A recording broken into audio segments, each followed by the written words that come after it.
Well, good afternoon, everyone. I appreciate the opportunity to address this conference today. As I look out on the energy debates that our nation is addressing right now, wherever I look, I seem to see the words nuclear. Whether it's in discussions of ways to bring Democrats and Republicans together in discussions in Capitol Hill, or whether it's ways to address climate change, or whether it's a variety of other issues from national security to international nonproliferation goals. In all of these issues, nuclear plays a prominent role. So I think it's a wonderful opportunity for me to be here to talk a little bit about the work that the agency that I'm a part of is doing to play our role in this important discussion about nuclear power. And I think conferences like this certainly play an important role in bringing together and helping to encourage a dialogue about nuclear power and other important matters. Now, as a regulator, I always have to give lots of caveats before I begin any discussion. And probably the first and most important is to briefly just comment on my role as a regulator and the role of the NRC as a regulator. These discussions about the future direction of our nation from a perspective of energy generation are very interesting discussions and ones that many of us at the agency have, I'm sure, very strong views about. But in the end, our job is to be an objective and efficient and effective regulator of safety and ultimately security. The future of nuclear power, whether it expands or contracts, is ultimately one for the public to determine through the actions of the public and the private sector, the administration, and the Congress as well. The number one priority of the Nuclear Regulatory Commission is and will always be maintaining the safety and security of those existing power reactors, as well as those facilities that use nuclear materials in medical, industrial, and research applications. Having said that, we certainly can't ignore the obvious, which is right now nuclear is playing certainly a prominent role in the discussions. And in fact, if I look back about a decade ago, I doubt that many people inside or outside the NRC or throughout the nuclear industry would have foreseen the significant number of applications that we have currently for new reactors. Even 5 years ago, when I first joined the Commission, I remember having a discussion with a staff member, and we were having a fairly heated discussion. And at that time, we were working on preparing our 2007 budget submittal to Congress. And we had a very heated discussion about whether or not it would be one or two applications for one or two new reactors. Now, certainly, times have changed. Today, we're reviewing 13 applications for 22 new reactors. That's a significant departure from what we saw at the agency just several years ago. So once this flood of applications became a realistic possibility, the NRC had to prepare itself to ensure that any potential new plants would be reviewed and if they were licensed, constructed in line with our high safety, security, and environmental standards.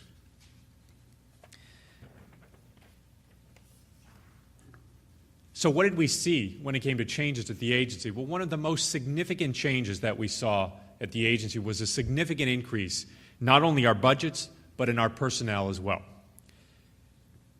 Almost half of the NRC's current workforce has been at the agency for less than 5 years. This reflects the dramatic changes that the NRC has experienced in recent years. We went from an agency that was predominantly made up of a workforce that had been with us for 20, 30 years.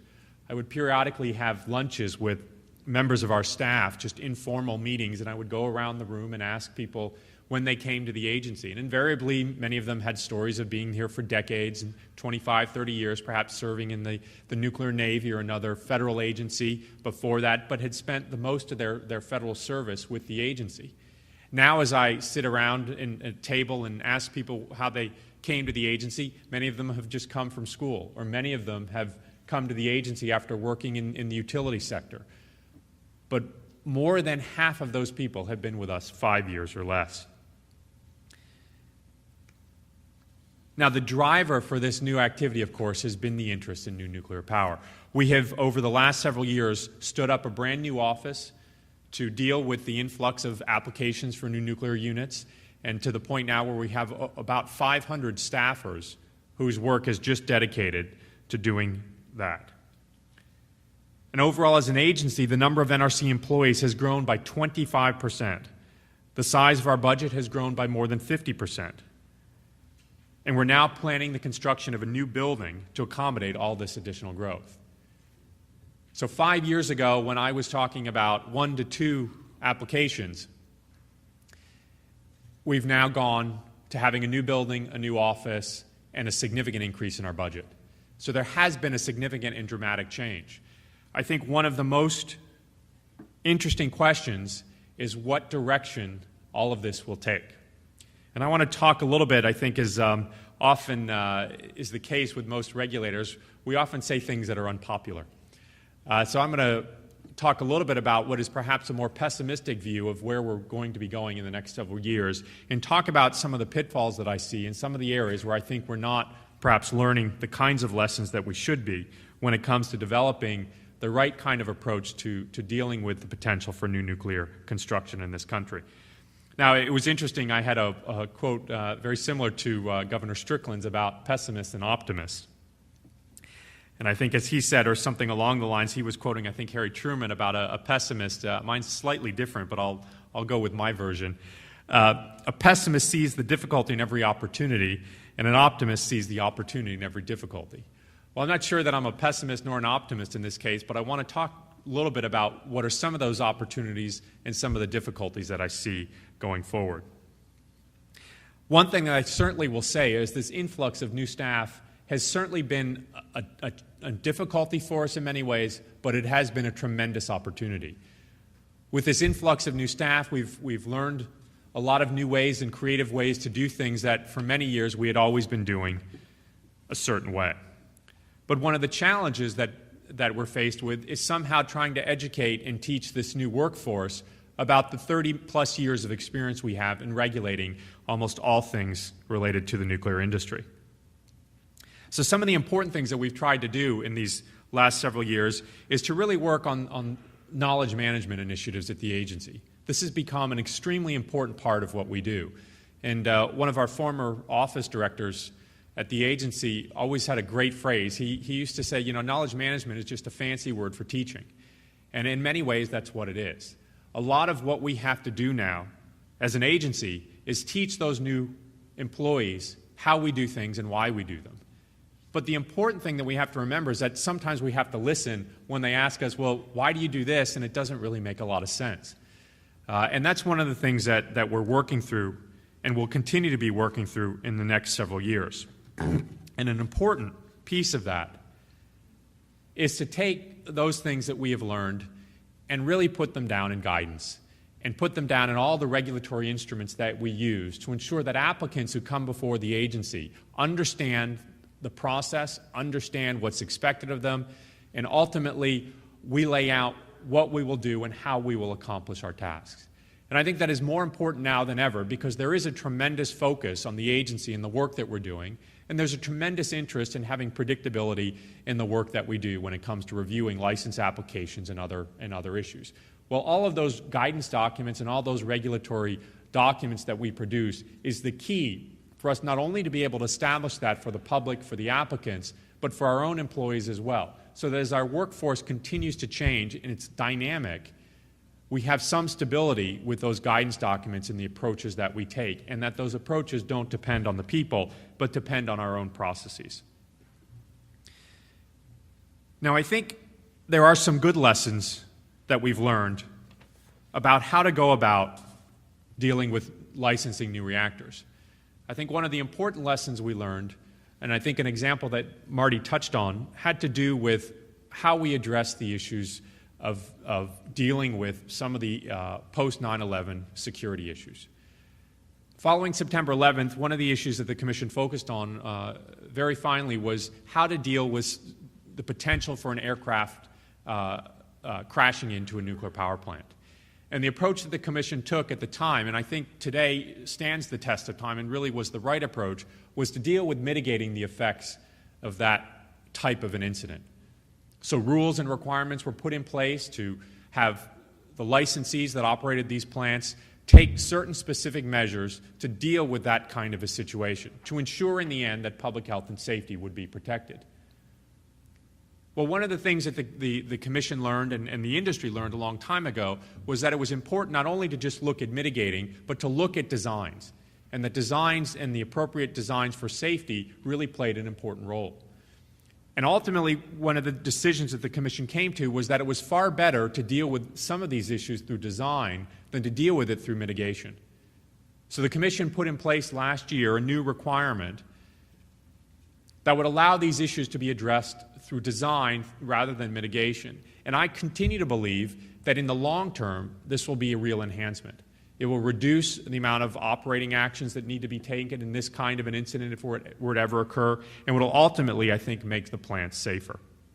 So there was an opportunity, because we had these new designs in blueprint stage and on the books or on the table, it was an opportunity for the agency to take advantage of the work that we had done with the existing fleet of reactors to put in place the right kinds of requirements that ultimately would enhance safety. I think there's two big missed opportunities, however, that we haven't yet fully resolved.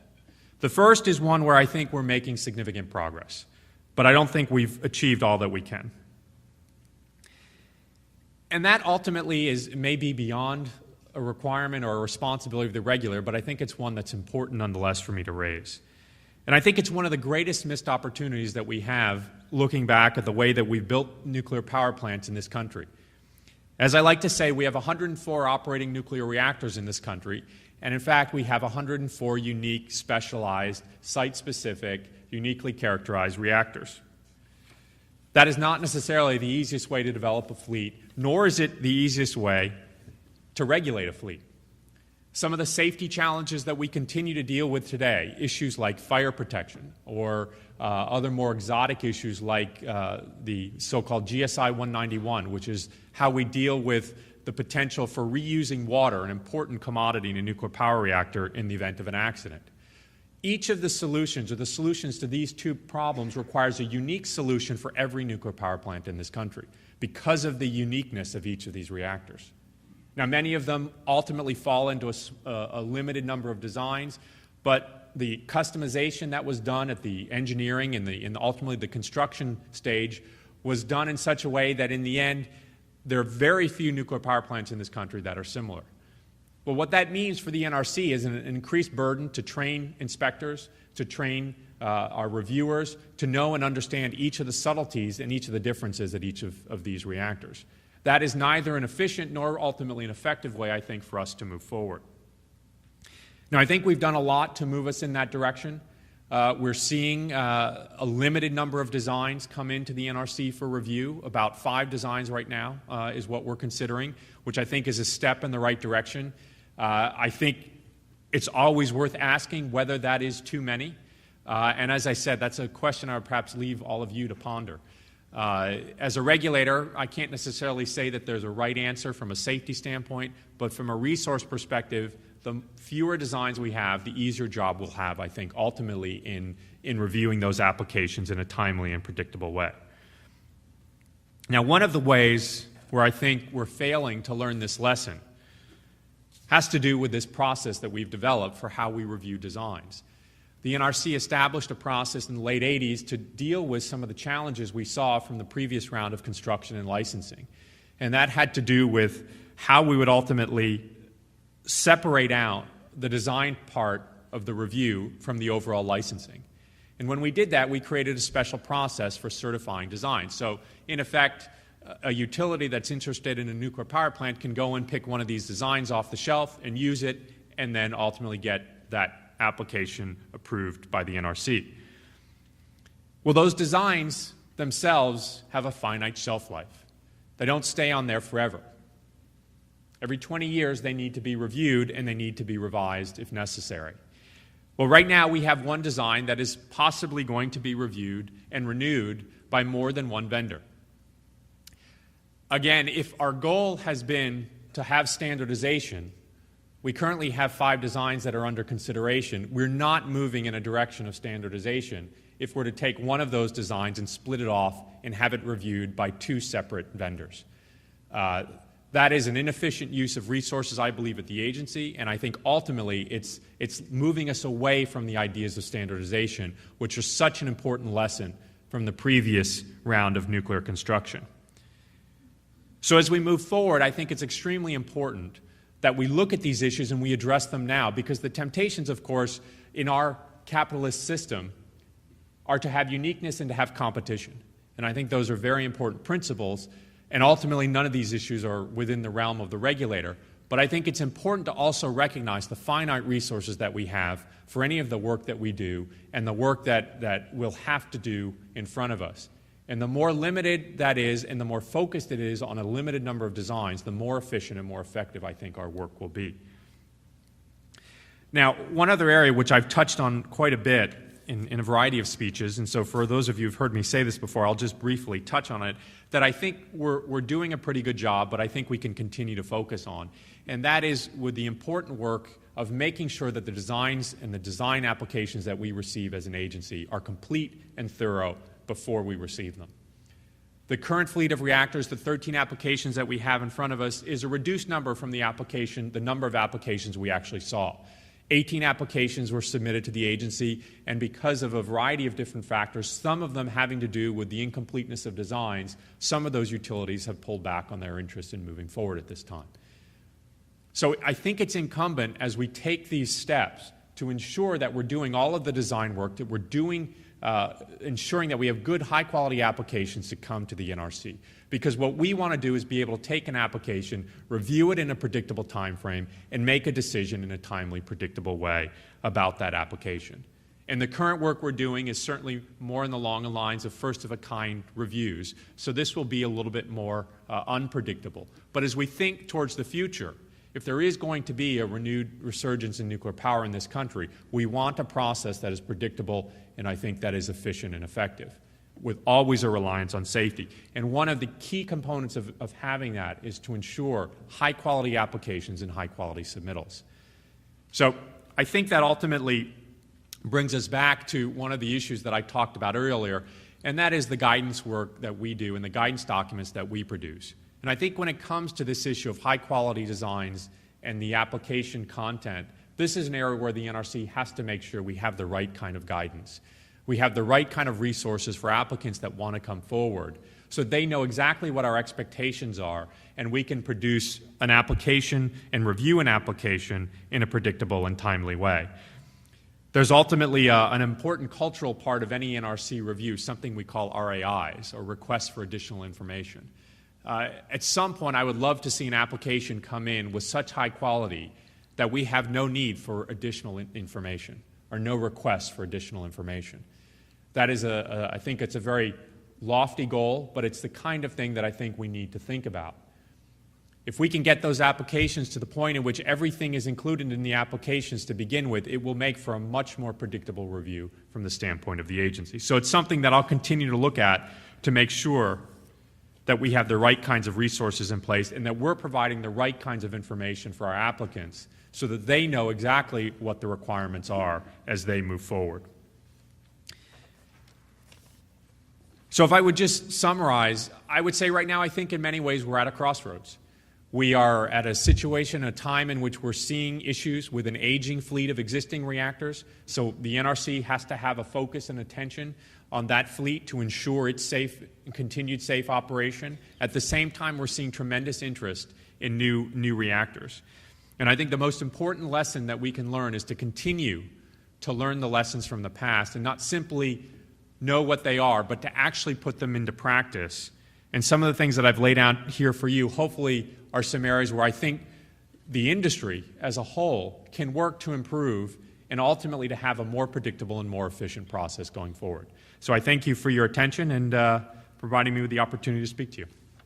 Thank you.